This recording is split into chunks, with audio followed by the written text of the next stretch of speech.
Expo Agro será realizada de forma virtual entre 28 e 30 de setembro. Câmaras do Ministério Público Federal solicitam força-tarefa para apurar violações de direitos fundamentais de povos indígenas e comunidades tradicionais no Amazonas. Governador sanciona a lei que autoriza concessões florestais em unidades de conservação. Paulo Guedes proíbe a equipe econômica de conversar com o presidente da Câmara, Rodrigo Maia. Senado aprova alterações no Código de Trânsito Brasileiro. Papa cita a Amazônia para incentivar a conversão ecológica. ONU pressiona Brasil sobre ações de governo na pandemia. Trump pede que seus eleitores votem 2 vezes. Homem morre após caminhão guincho desgovernado invadir frigorífico no João Paulo. Corpo de aposentado é encontrado dentro de casa no Nova Vitória. Acusado de estupro, homem é executado no bairro do Zumbi. O Jornal da Manhã, 71 anos do ar, começa agora. 5h49. Previsão do tempo.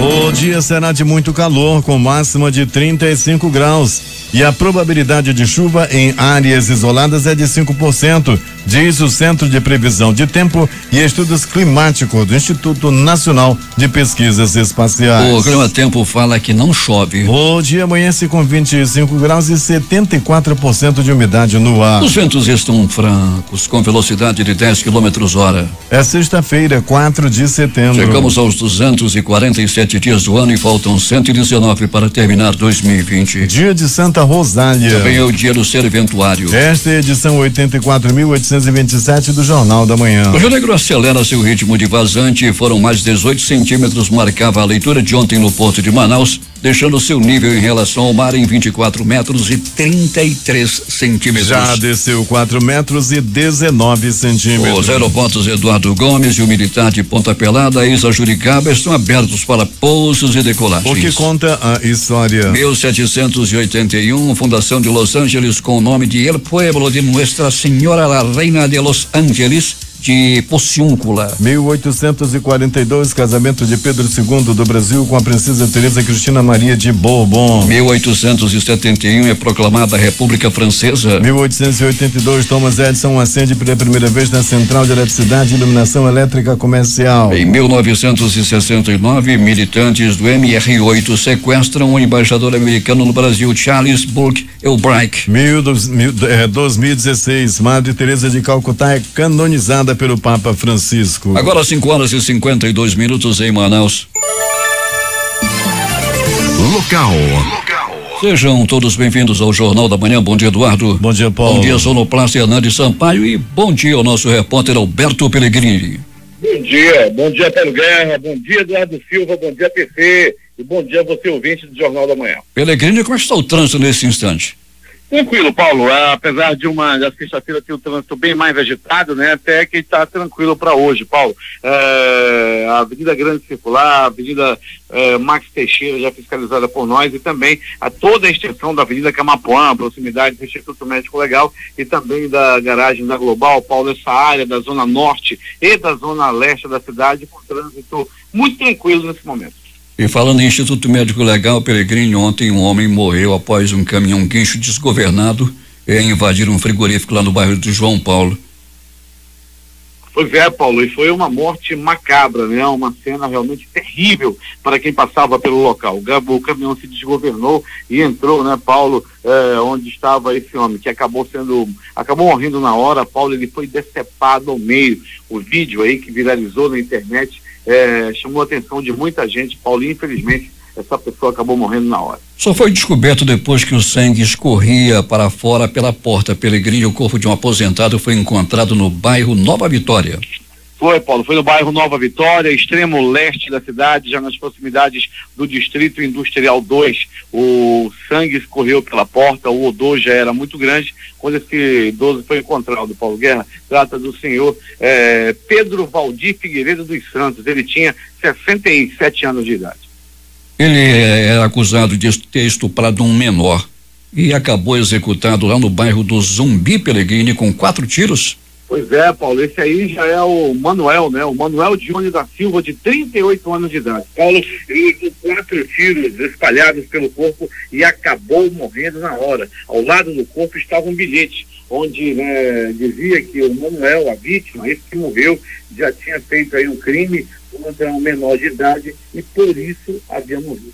A informação também de que esse Manuel Peregrino tinha problemas mentais. A informação que ele teria alguns problemas, alguns transtornos mentais, mas que já tinha sim um boletim de ocorrência contra ele devido a assédio e estupro contra uma criança. Peregrini, pronto-socorros da cidade com muita movimentação? Até que não, Paulo. O pronto-socorro Platão Araújo, o pronto-socorro João Lúcio, 28 de agosto, com aquele número de ocorrências que não fugiram ao cotidiano, não, Paulo. Tá tudo tranquilo, foi uma noite de madrugada tranquila, entretanto, aconteceram aí alguns eventos nos pronto-socorros da cidade. Pois é, Peregrini, aquele teu amigo que foi visitar Brasília, não é, Peregrini? O que foi que aconteceu, Peregrini? Ele ficou espantado quando chegou em Brasília e não viu postos, Peregrini. Pois é, Paulo Guerra, nosso colega, né, daqui da zona leste da cidade, Manauara da Gema, nunca até saiu de Manaus, chegou lá em Brasília e ontem ele ligava: Peregrino, rapaz, eu já quero voltar. O que foi? Acho que aqui não tem luz não, que eu não vi nenhum poste. Pois é, Peregrino, são as histórias engraçadas que o Peregrino sempre gosta de contar. Um bom trabalho para nós. Tá bom, Paulo Guerra. Daqui a pouco a gente vai voltar com essas e outras informações. Paulo Guerra dizendo aqui, trazendo o carinho das pessoas, por onde a gente vai, por onde nós passamos, com o nosso Jornal da Manhã. Obrigado aí pela audiência de todo mundo, Paulo Guerra. Lá de Manacapuru também, quem te mandou um abraço muito forte foi o Major Afrânio e todo o pessoal lá de Manacapuru. O Jorge Lima, né, Paulo Guerra, que é o nosso famoso mete marcha. O Jorge Lima é o presidente da ACA, da Associação Comercial, mas ele é conhecido também como mete marcha, nosso amigo Coronel Andrei Barbosa, sempre nos trazendo informação lá do Corpo de Bombeiros, Paulo Guerra, e também o pessoal da comunidade Jatuarana, aí no interior, no Careiro, na área do Careiro da Várzea. Paulo, lá tá dando, segundo as informações que passaram aqui, sardinha, Paulo Guerra, que mais parece uma matrinchã, tá? A sardinha tá fazendo lama, já tá começando a aparecer muito aí no interior. Um abraço para todo o pessoal do interior do estado, Paulo. Peregrino, moradores do ramal do Rio Branquinho, quilômetro 67 da BR-174, estão pedindo providências para a recuperação do ramal, que está em péssimas condições de trafegabilidade. Tomara que chegue logo aí, Paulo, o projeto dos ramais que está em curso por parte do governo do estado do Amazonas, na BR-174, também na AM-070, Paulo, por exemplo, o ramal do Caldeirão, tá uma beleza. Quem viu e quem vê hoje em dia o ramal do Caldeirão, tá uma beleza o ramal do Caldeirão, Paulo, para quem, aquela parte aí, para quem vai pro Jandira e conhece ali aquela área do Caldeirão, o ramal tá uma beleza. Tá bom, Peregrino, até daqui a pouco.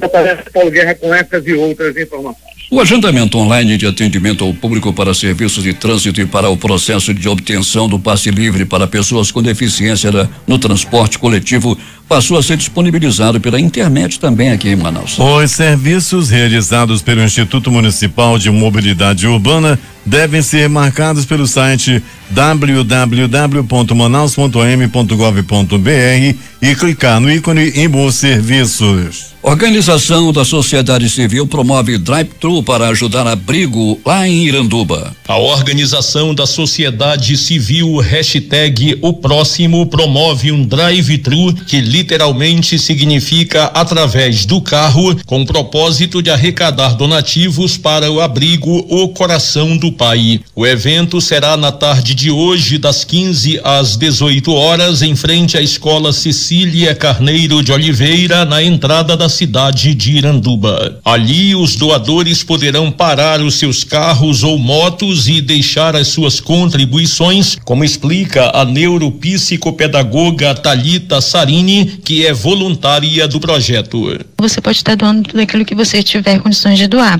alimentos perecíveis, não perecíveis, higiene bucal, material de limpeza. Nós vamos estar lá para receber toda a sua doação.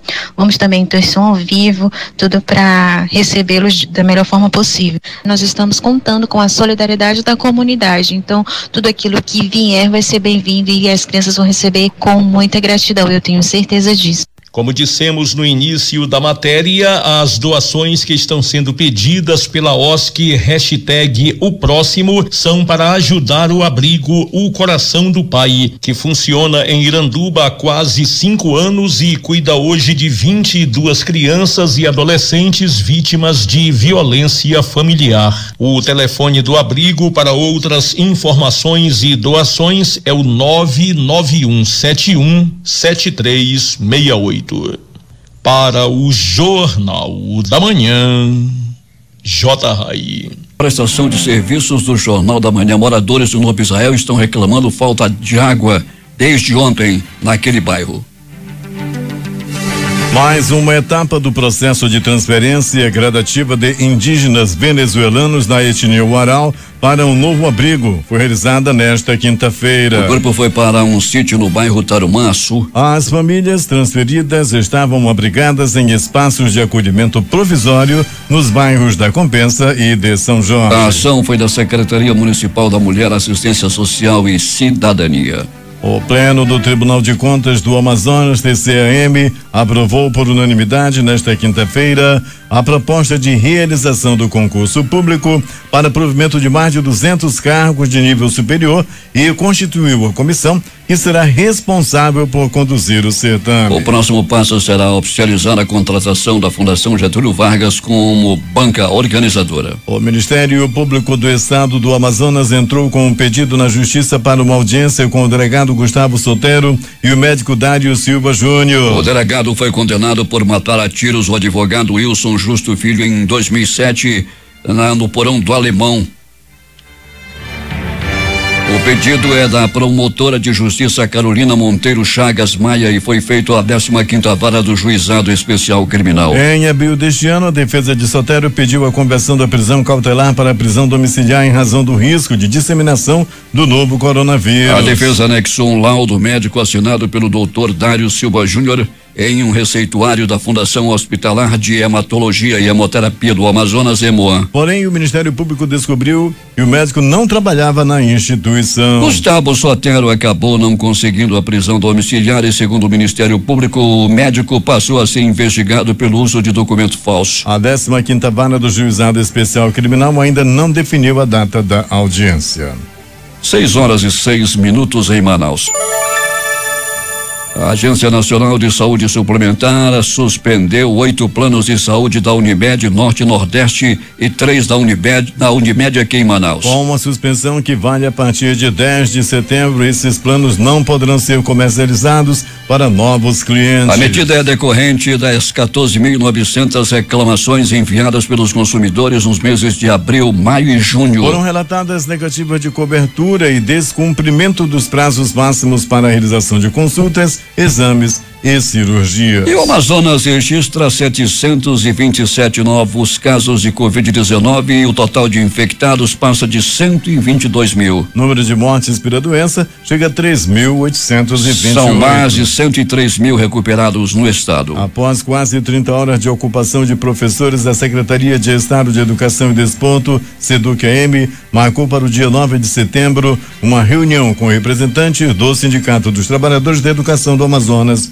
o Sintean. A categoria pede a suspensão das aulas presenciais que foram retomadas no estado no dia 10 de agosto. De acordo com o Sintean, os profissionais estão vulneráveis ao contágio da Covid-19 com as aulas. Atendendo a um pedido de liminar do Ministério Público do Trabalho, a desembargadora Francisca Rita Alencar Albuquerque do Tribunal Regional do Trabalho da 11ª Região determinou o afastamento do trabalho presencial de todos os profissionais de ensino vinculados à SEDUC, estatutários, seletistas, comissionados, enquadrados em grupos de risco relacionado à Covid-19 por todo o período considerado pandêmico, independente da realização do exame com a junta médica estadual, nos casos em que sejam apresentados laudos médicos particulares sujeitos a prazo de duração, exclusivamente quando o laudo assim indicar, valendo tal determinação enquanto durar o estado de calamidade pública no estado.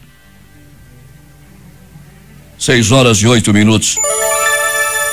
As câmaras criminal e de populações indígenas e comunidades tradicionais do Ministério Público Federal solicitaram ao Procurador-Geral da República, Augusto Aras, nesta quinta-feira, a criação de força-tarefa para apurar violações a direitos fundamentais dos povos indígenas e comunidades tradicionais do Rio Abacaxis e da terra indígena Coatá Laranjal, nos municípios de Borba e Nova Olinda do Norte. As supostas ilegalidades decorrem de operação deflagrada pela Secretaria de Segurança Pública do Estado no início de agosto, supostamente para coibir o tráfico de drogas naquela região. Os órgãos do MPF apontam que em apuração inicial foram coletados relatos de graves abusos de direitos cometido durante e após a incursão policial na área. Alertam também que fatos recentes indicam o risco iminente de morte de testemunhas chaves de execuções e torturas no local, bem como de outras violações em andamento.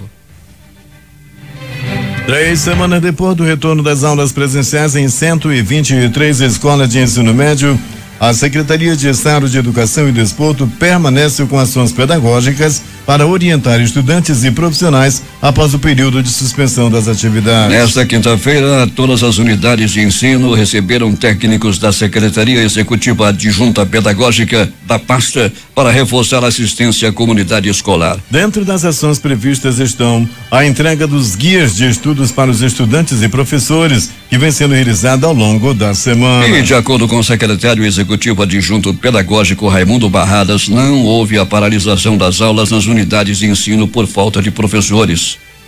Neste momento, as 123 escolas de ensino médio estão todas em funcionamento. Nós estamos garantindo isto para os nossos estudantes. Em todas as nossas escolas de ensino médio, na entrada e saída dos nossos alunos, obedecendo o distanciamento, obedecendo todos os protocolos firmados com a Fundação de Vigilância em Saúde, lavagem das mãos, uso do álcool em gel, o distanciamento social. Você vai ver que isso ocorre em todas as nossas escolas para que a gente garanta uma efetiva participação dos nossos alunos com segurança dentro das nossas unidades educativas.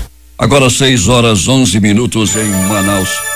Um contrato milionário fechado sem previsão orçamentária e na esperança de que a arrecadação ou suplementação financeira cobrisse as despesas. Essa foi a conclusão da Comissão Parlamentar de Inquérito da Saúde durante o depoimento da ex-secretária executiva da Secretaria de Estado de Saúde, Vanessa Lima, na tarde de ontem. De acordo com a ex-funcionária da pasta, o contrato de gestão mantido pelo governo com a Organização Social de Saúde e Instituto Nacional de Desenvolvimento Social e Humano teve apenas o pagamento da primeira fase cumprido em tempo estipulado por contrato. O secretário de Agricultura e da Pesca do Ministério da Agricultura, Jorge Seife, cumpre a agenda aqui em Manaus. A pauta principal de Seife é o licenciamento do terminal pesqueiro da capital, que foi entregue em 2010, mas nunca chegou a funcionar. E nesta quinta-feira, o secretário se reuniu com representantes do Instituto de Proteção Ambiental do Amazonas, IPAAM, e da Secretaria de Estado de Meio Ambiente. A reunião discutiu o estudo de viabilidade econômica, técnica e potencial do mercado para criar a estrutura de como será o sistema de concessão do terminal. O processo de concessão do terminal pesqueiro deve ser analisado junto com o sistema CEPROR, IPAAM, SEMA e associações de pesca para início dos trâmites. Nesta quinta, o governo estadual apresentou cadeias produtivas sustentáveis do Amazonas com relação ao ordenamento pesqueiro, como acordos de pesca, manejo de quelônios, de pirarucu e manejo de jacaré, para trabalhos semelhantes de concessão também em unidades de conservação. No quarto dia do prazo das convenções partidárias, o ex-deputado federal Issa Abraão, do PDT, é mais um nome a desistir da cabeça de chapa. Nesta sexta-feira, ele anuncia apoio à candidatura de Ricardo Nicolau, do PSD. Enquanto isso, o vice-prefeito Marcos Otto, do Democrata, estuda a possibilidade de também desistir e compor como vice em outra chapa, e o deputado federal Alberto Neto, do Republicanos, afirma que vai manter a candidatura como cabeça de chapa, mesmo diante da reverberação dos bastidores e que ele deve compor como vice-prefeito. O governo do Amazonas lançou nesta quinta-feira a 42ª edição da exposição agropecuária do Amazonas, a Expo Agro, que neste ano acontecerá de forma totalmente virtual entre os dias 28 e 30 de setembro. A expectativa é que esta edição movimente cerca de 80 milhões em negócios. A 42ª Expo Agro contará com eventos ao vivo, cursos e palestras, rodada de negócio, estandes virtuais, venda de animais e apresentações artísticas. Toda a agenda de atividades foi adaptada para o ambiente online e poderá ser acessada por este site: www.expoagro.am.gov.br. O governador Wilson Lima sancionou nesta quinta-feira a lei que autoriza a Secretaria do Meio Ambiente a realizar as primeiras concessões florestais em unidades de conservação do Amazonas. A medida, segundo o governo, representa uma alternativa econômica sustentável para o estado, na medida em que conserva as florestas e promove geração de renda. Com a regulamentação da atividade, o governo pode conceder a empresas e comunidades o direito de manejar florestas públicas para extrair madeira e produtos não madeireiros autorizados. Em contrapartida, os concessionários pagam ao governo quantias de acordo com a proposta de preço apresentada durante o processo de licitação das áreas. A estimativa é que ao longo de 40 anos as receitas do estado tenham um aditivo de 1,3 bilhão com as concessões de 8 florestas públicas nos municípios de Apuí, Canutama, Tapauá, Novo Aripuanã, Rio Preto da Eva e Maués. Ao todo, a atividade deve gerar cerca de 29 mil empregos diretos e indiretos, segundo o governo. Polícia. O que aconteceu nas últimas horas na cidade, Alberto Pellegrini? Muito bem, Paulo Guerra e ouvintes do Jornal da Manhã. Tivemos uma movimentação em pronto-socorro das mais tranquilas, Paulo Guerra. Para você ter uma ideia, um socorro 28 de agosto com apenas 2 atendimentos por violência, um deles uma agressão física, um homem que acabou apanhando nas proximidades da Feira da Pané. E as informações dão conta de que os dois começaram primeiro uma bebedeira, depois houve uma discussão, daí essa discussão transformou-se em agressão física. O homem deu entrada, era por volta de 22 horas à noite de ontem no pronto-socorro 28 de agosto. Ainda do 28 de agosto, um homem deu entrada vítima de atropelamento.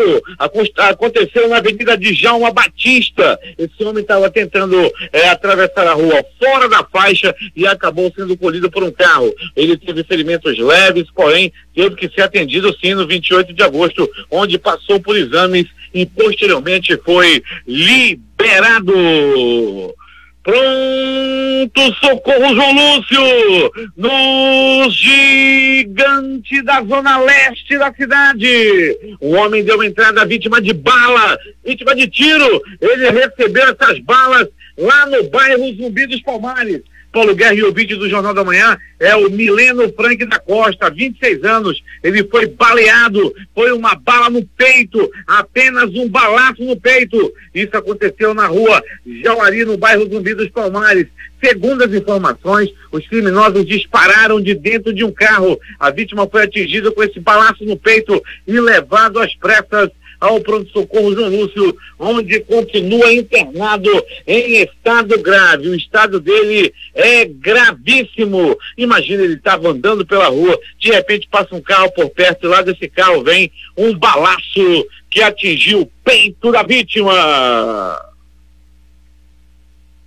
Pronto socorro Platão Araújo, este localizado no coração da zona leste, na Avenida Grande Circular. O homem deu entrada vítima de agressão física, apanhou a murros, chutes, socos, pontapés e alguns bofetes. E as primeiras informações dão conta de que trata-se de uma disputa amorosa. 2 homens estavam brigando pelo amor da mesma mulher. O detalhe, Paulo Guerra e ouvintes, a briga começou assim. Uma senhora de 62 anos de idade, a pivô da confusão. A esposa de um feirante, ela foi beber lá na Avenida Itaúba. Estava bebendo e o marido dela foi atrás. Cadê ela? Tá demorando demais. Ele foi lá atrás. Paulo, ela estava nos braços de um outro homem, já semi-embriagada, estava lá na mesa e conversava e deitava no braço do homem. A conversa estava boa, ela achava graça e ele também. Daí chegou o marido.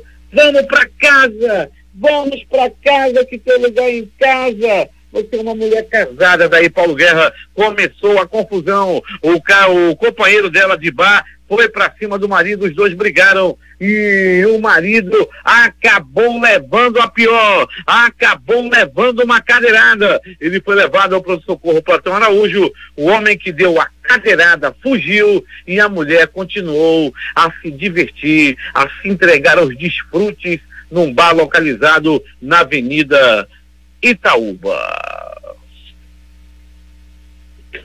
Ainda do pronto-socorro, Platão Araújo.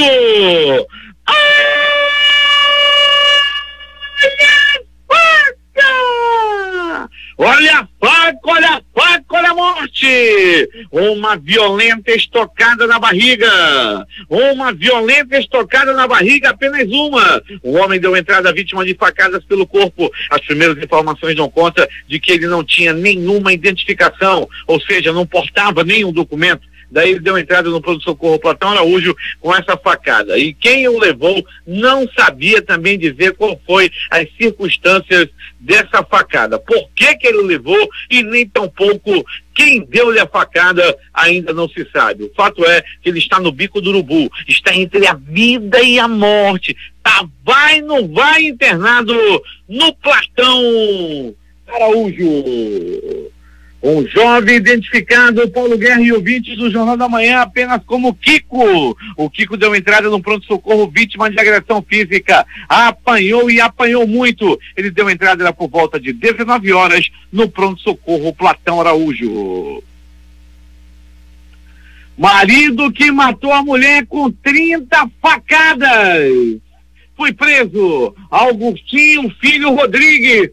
Desgraçado, safado, violento, covarde. Augustinho Filho Rodrigues, de 32 anos, confessou que matou a própria esposa com 30 facadas na frente dos filhos. Ele alega que cometeu o assassinato após uma crise de ciúme. Isso aconteceu, Paulo Guerra e ouvintes do Jornal da Manhã, no último domingo. Ele se entregou ontem, já à boca da noite. Isso aconteceu lá no Careiro Castanho. Esse desgraçado matou a mulher dele por ciúmes com 30 facadas. E o detalhe ainda mais sórdido, Paulo, ele matou a mulher dele na frente dos filhos, na frente das crianças. A mulher, para você ter uma ideia, Paulo, ficou completamente destruída, ficou com as vísceras expostas, ficou com facadas inclusive no rosto, e esse desgraçado no momento fugiu, no momento do crime ele acabou fugindo, deixando as crianças desesperadas. Ele matou a própria mulher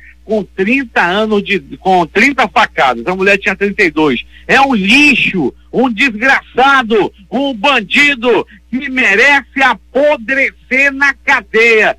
Desgraçado, nem para ele pegar um Covid daquele bem forte mesmo, para ele partir dessa para pior. Desgraçado, matou a mulher na frente das crianças com mais de 30 facadas. E agora se entregou, daqui a pouco vai tomar o café, tudo à nossa custa. E um desgraçado desse, nem para partir logo desta para pior.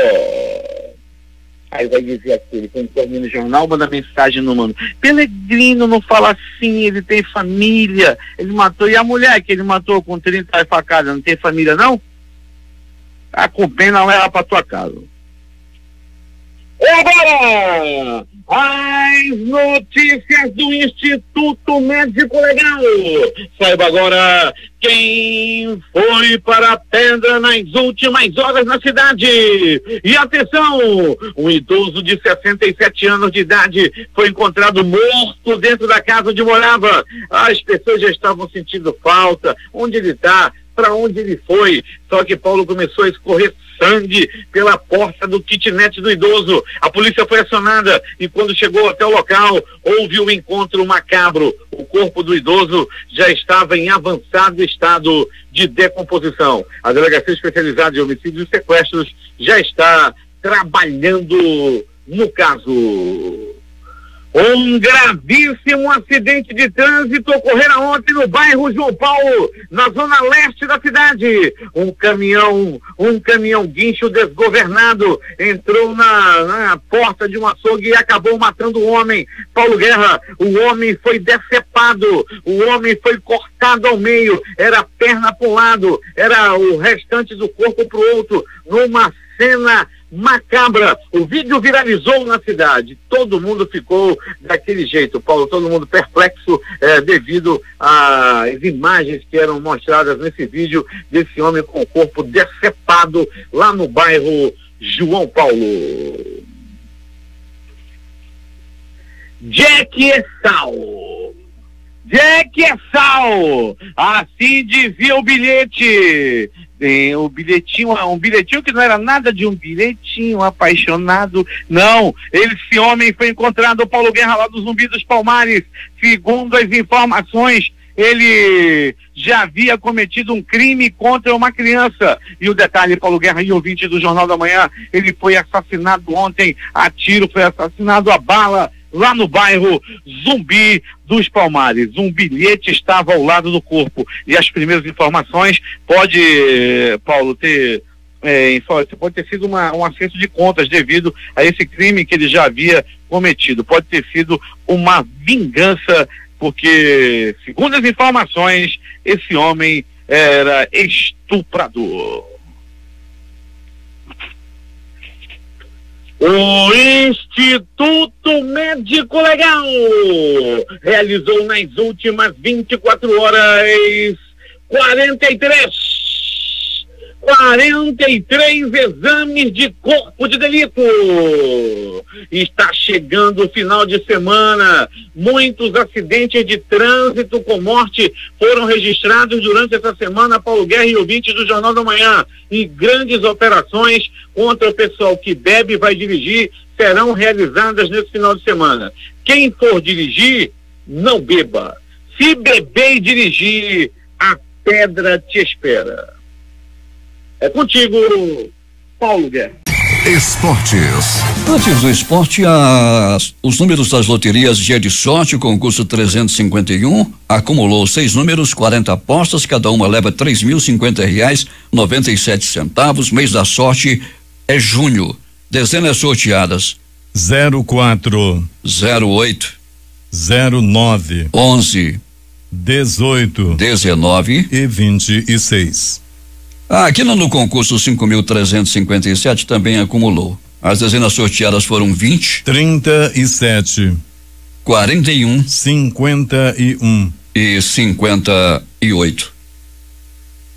40 apostas com 4 números. Cada um vai receber R$11.888,41. O Terno teve 3.053 ganhadores com premiação individual de R$234,22. A Loto Fácil no concurso 2028 saiu para um apostador lá do Pará, ele é de Ananindeua, na Grande Belém. Ele vai receber R$1.245.054,98.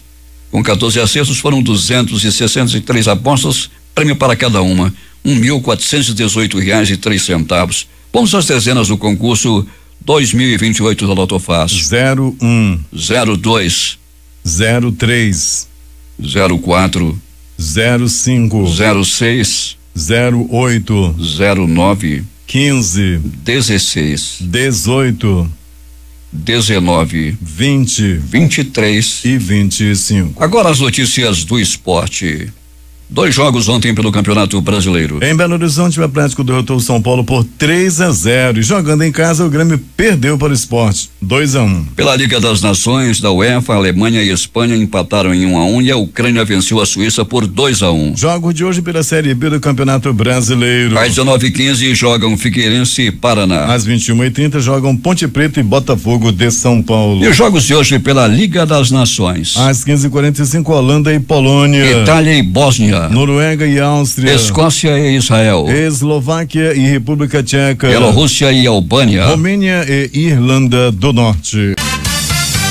Últimas notícias. A Caixa Econômica Federal paga nesta sexta-feira mais uma parcela do auxílio emergencial a 4,1 milhões de trabalhadores beneficiados nascidos em março, que fazem parte do cadastro único e aqueles inscritos por meio de aplicativo, site ou pelos correios. E a Caixa Econômica vai abrir 770 agências nesse sábado de 8 às 12 horas para atendimento aos beneficiários do auxílio emergencial e do saque emergencial do FGTS. Os trabalhadores com data de nascimento entre janeiro e abril já poderão fazer o saque em espécie do FGTS e os beneficiários nascidos de janeiro a setembro poderão sacar em dinheiro o auxílio emergencial. As bolsas da Ásia e do Pacífico fecharam em baixa generalizada nesta sexta-feira. após os mercados acionários de Nova York sofrerem um tombo ontem, num dia de realização de lucros que penalizou principalmente o setor de tecnologia. Na China continental, os índices acionários ficaram no vermelho pelo terceiro dia seguido,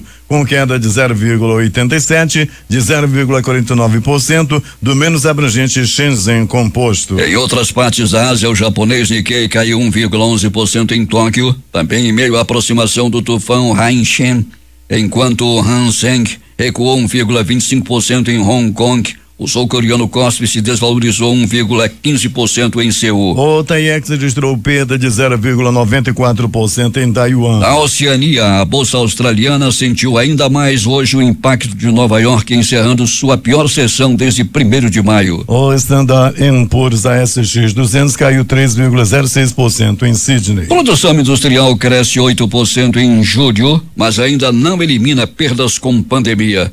Foi a terceira alta seguida, mas o setor permanece 6% abaixo do patamar pré-pandemia.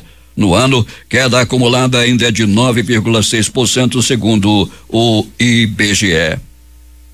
O Tribunal de Contas da União determinou que a Receita Federal indique providências ou métodos de controle para reduzir o número de CPFs irregulares que continuam ativos. Dados da Receita Federal apontam que o Brasil tem hoje cerca de 12,5 milhões de CPFs ativos, a mais que a soma da população brasileira viva. Em pelo menos 3,3 milhões de casos, há indícios de que o titular do cadastro já tenha morrido. 6h40 em Manaus. E o Marcelo Crivella se salvou. A Câmara dos Vereadores barrou por maioria simples, 25 votos a 23, o processo de impeachment contra o prefeito do Rio de Janeiro. A denúncia feita à casa foi fundamentada na revelação do RJ2 sobre a existência do grupo Guardiões do Crivella. O país registrou 830 mortes pela Covid-19 nas últimas 24 horas e chegou ao total de 124.729 óbitos. A média móvel de novas mortes foi de 858.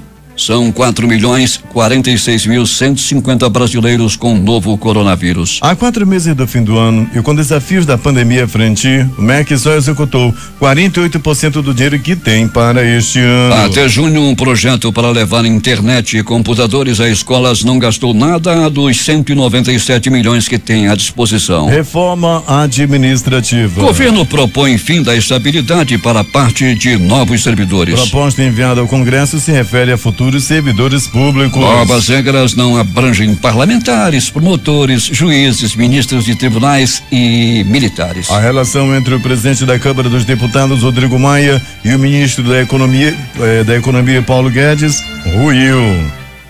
Maia disse que Guedes proibiu a equipe econômica de conversar com ele e que, por isso, passará a negociar temas econômicos com o ministro da Secretaria de Governo, Luiz Eduardo Ramos. Guedes e sua pasta não se manifestaram. O presidente da Argentina, Alberto Fernandes, minimizou em entrevista à rede de televisão TN na quarta-feira as críticas feitas pelo deputado federal Eduardo Bolsonaro sobre o isolamento rígido imposto no país vizinho. A família Bolsonaro está muito preocupada comigo e com a Argentina, disse ao ser perguntado sobre as declarações do deputado brasileiro. Um petroleiro com bandeira panamenha com mais de 270 mil toneladas de petróleo estava em chamas nesta sexta-feira perto da costa do Sri Lanka, pelo segundo dia consecutivo, agravando os temores de um grande vazamento no Oceano Índico. Navios do exército singalês e guarda costeira da Índia tentavam controlar as chamas com a ajuda de um helicóptero de combate a incêndio. O presidente dos Estados Unidos, Donald Trump, voltou a incentivar seus eleitores nesta quinta-feira a tentarem votar 2 vezes na eleição presidencial de novembro. Para o republicano, a prática que é ilegal seria uma forma de garantir que o voto seja contabilizado. Trump disse que os cidadãos deveriam primeiramente votar por correspondência, se essa opção for permitida em seus estados. Sim, o presidente afirma que os eleitores podem comparecer à sessão eleitoral e, caso o voto não tenha chegado, eles poderiam votar novamente. Relatores especiais da ONU alertaram nesta sexta-feira em carta para a China que a lei de segurança em Hong Kong representa um risco para as liberdades da ex-colônia britânica. O texto entrou em vigor em final de junho no território semi-autônomo. As medidas adotadas representam um risco grave de que essas liberdades fundamentais sejam violadas, afirmou o documento datado de 1º de setembro e que acusa Pequim de não respeitar suas obrigações internacionais. O texto representa principalmente uma ameaça para a liberdade de pensamento, de expressão e de reunião, analisar os especialistas. A lei parece criminalizar a liberdade de expressar qualquer crítica contra a China. 6h43 em Manaus. A prefeita de Rochester, no estado de Nova York, anunciou nesta quinta-feira a suspensão dos policiais envolvidos no sufocamento de Daniel Prod, um homem negro, no mês de março. Ele morreu dias depois da ação policial por asfixia e outras complicações. Em entrevista coletiva, a prefeita Loveland Warren, que é negra, criticou a ação policial. O candidato do Partido Democrata e à presidência dos Estados Unidos, Joe Biden, conversou nesta quinta-feira por telefone com Jacob Blake, homem negro baleado 7 vezes durante a ação policial em Kenosha. A conversa ocorreu enquanto o democrata se reunia com o pai e irmãos de Blake no aeroporto de Milwaukee, no estado de Wisconsin. De lá ele seguiu para Kenosha, cidade onde ocorreu a ação policial que feriu Blake e que gerou uma nova onda de protestos contra o racismo nos Estados Unidos. Durante o encontro com um grupo de ambientalistas franceses, incluindo a atriz Juliette Binoche, no Vaticano, o Papa Francisco citou nesta quinta-feira a situação da Amazônia como um dos principais incentivos para a sua conversão ecológica. Falando de improviso, o pontífice disse que gostaria de começar com um pedaço de história. Em 2006, houve a conferência do Episcopado Latino-Americano no Brasil, em Aparecida. Eu estava no grupo de redatores do documento final e chegavam propostas sobre a Amazônia. Eu dizia, mas esses brasileiros como cansam com esta Amazônia? O que a Amazônia tem a ver com a evangelização? Francisco lembrou que anos depois, em 2015, publicou a encíclica Laudato Si, quando teve um caminho de conversão para entender o problema ecológico. Antes eu não entendia nada, ressaltou. Neste ano, a Igreja Católica recorda os 5 anos da publicação do Laudato Si, que fez Jorge Bergoglio ressaltar a importância de que é preciso trabalhar para que todos tenham esse caminho de conversão. Uma carta enviada pela ONU, Organização das Nações Unidas, ao governo brasileiro no dia 7 de agosto cobra respostas às autoridades em Brasília sobre as medidas adotadas pelo país para lidar com a pandemia do coronavírus entre indígenas, afrodescendentes e quilombolas. A cobrança não implica uma sanção, já que a ONU não tem tais poderes. Mas escancara o mal-estar internacional e coloca pressão sobre um governo que já passou a ser alvo semanal de denúncias internacionais por suspeitas de graves violações de direitos humanos, inclusive com queixas ao Tribunal Penal Internacional. O pedido de esclarecimento foi feito pelo Comitê da ONU sobre a eliminação da discriminação racial. O órgão debateu a situação brasileira em sua última reunião e, diante das denúncias recebidas, optou por acionar o governo brasileiro. A diplomacia brasileira confirmou a recepção da carta e indicou que está trabalhando para coletar dados para as respostas. O Senado aprovou ontem o projeto de lei número 3.267/2019, que altera regras do Código de Trânsito Brasileiro. O projeto, apresentado pela Presidência da República, traz várias alterações. Entre elas estão a diminuição na punição para excesso de velocidade e o aumento da validade da Carteira Nacional de Habilitação, a CNH. O texto retorna à Câmara. Além do documento na validade da CNH para 10 anos para condutores com menos de 50 anos de idade, a proposta torna todas as multas leves e médias puníveis apenas com advertência, caso o condutor não seja reincidente na mesma infração nos últimos 12 meses. O projeto de lei ainda cria o Registro Nacional Positivo de Condutores, o RNPC. Esse registro fará uma espécie de listagem de bons condutores. O projeto também passa a exigir o transporte de crianças menores de 10 anos e com menos de 1,45 m nas cadeirinhas que sejam adequadas à sua faixa etária. O projeto original abrandava a multa por descumprimento da regra, mas o texto aprovado resgatou a condição de gravíssima da infração. Outro destaque é a alteração da lei do farol baixo. O PL aprovado ontem determina que ela somente se aplique aos casos de rodovias de pistas simples e exige que os veículos novos sejam fabricados com luzes de rodagem diurna. Um dos pontos polêmicos e que foi alvo de críticas de vários senadores está no trecho que aumenta o limite de pontos na carteira para suspensão do direito de dirigir. Hoje, para suspender a carteira, são 20 pontos. O texto aumenta para 40 pontos no caso de condutores profissionais, independente do tipo de infração cometida. Para os demais condutores, estabelece critérios a depender do número de infrações gravíssimas cometidas. Caso não tenha nenhuma infração gravíssima, o limite será também de 40 pontos. Agora 6h48 em Manaus. Os principais jornais do país e seus destaques de capa nesta sexta-feira. O Globo do Rio de Janeiro. Vereadores rejeitam pedido de impeachment do prefeito do Rio, Marcelo Crivella. A Folha de São Paulo estampa. PEC dá a Bolsonaro poder para extinguir ministérios e autarquias como IBAMA e INCRA. O Estado de São Paulo. Maia diz que a interlocução com Guedes foi encerrada e passará a negociar com Ramos. Planalto Central, capital da República, Correio Brasiliense. Aumento de policiais e bombeiros vai à votação na Câmara. Valor econômico. Senado aprova flexibilizar Código de Trânsito. Texto volta para a Câmara. Estado de Minas. 10 donos de postos de combustível de Uberaba e Uberlândia são presos por cartel. Jornal do Comércio no Recife. MP do auxílio emergencial de R$300 até dezembro chega ao Congresso. Fortaleza, Diário do Nordeste. INSS vai revisar 1,7 milhão de aposentadorias, pensões e auxílios. Porto Alegre, 0 hora. Após recorde, recuam internações por coronavírus em UTIs de Porto Alegre. As edições impressas locais, o Centenário, Jornal do Comércio. Bolsonaro aposta no potencial hidrográfico do Amazonas. Em tempo. Aumento da produção eleva otimismo da indústria no Amazonas. A crítica. TCE lança concurso para início imediato. Participaram desta edição reportagens José Alberto Zegdeg, J. Rai e Alberto Pellegrini. A sonoplastia de rádio de Hernandes Sampaio e Hamilton Cabral. Apresentação Eduardo Silva e Paulo Guerra.